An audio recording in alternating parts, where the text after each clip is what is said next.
السلام علیکم ورحمۃ اللہ وبرکاتہ۔ الحمد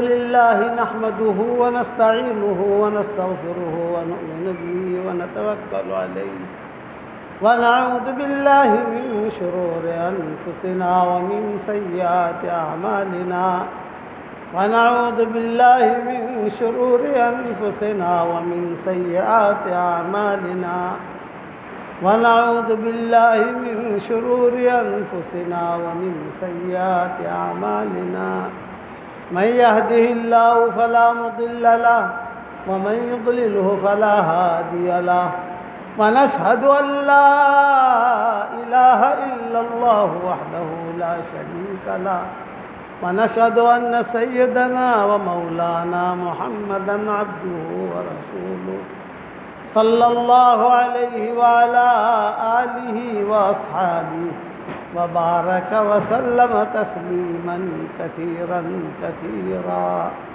أما بعد فأعوذ بالله من الشيطان الرجيم بسم الله الرحمن الرحيم يا أيها الذين آمنوا إن تنصروا الله ينصركم ويثبت أقدامكم وقال الله سبحانه وتعالى والسابقون السابقون أولئك المقربون في جنات النعيم ثلة من الأولين وقليل من الآخرين على سرر موضونة متكئين عليها متقابلين يطوف عليهم ولدان مخلدون بأكواب وأباريق وكأس من معين لا يصدعون عنها ولا ينزفون وفاكهة مما يتخيرون ولحم طير مما يشتهون وحور عين كأمثال اللؤلؤ المكنون جزاء بما كانوا يعملون لا يسمعون فيها لغوا ولا تأثيما إلا قيلا سلاما سلاما وأصحاب اليمين ما أصحاب اليمين في سدر مخضود وطلح منضود وظل ممدود وماء مسكوب وفاكهة كثيرة لا مقطوعة ولا ممنوعة وفرش مرفوعة إنا أنشأناهن إنشاء فجعلناهن أبكارا عربا أترابا لأصحاب اليمين ثلة من الأولين وثلة من الآخرين صدق اللہ العظیم۔ قابل احترام بھائیوں، دوستوں اور بزرگوں، حدیث شریف کی دعاؤں میں ایک دعا کی ہے۔ حضور صلی اللہ علیہ وسلم بہت اہتمام سے اسے مانگتے تھے، اور وہ دعا آپ لوگ بھی پڑھو میرے ساتھ۔ اللہم انی اسألک من فجاءۃ الخیر وأعوذ بک من فجاءۃ الشر۔ اے میرے پیارے اللہ، میں آپ سے اچانک کا خیر مانگتا ہوں اور اچانک کے شر سے پناہ مانگتا ہوں۔ حضور صلی اللہ علیہ وسلم نے یہ دعا سکھائی ہے، اور میں نے میری کتاب مومن کا ہتھیار میں صبح شام کی دعاؤں میں اسے لکھا بھی ہے حوالوں کے ساتھ۔ حضور صلی اللہ علیہ وسلم کا معمول تھا، کسی چیز کا انتظار ہوتا یا کوئی خبر آنے والی ہوتی تو آپ صلی اللہ علیہ وسلم یہ دعا مانگتے تھے۔ علماء نے لکھا ہے کہ حدیث شریف کی دعاؤں میں یہ بہت اہم دعا ہے۔ آدمی کو کسی خبر کا انتظار ہو یا نہ ہو، لیکن یہ دعا مانگے تو اللہ اسے اچانک کا خیر دے گا۔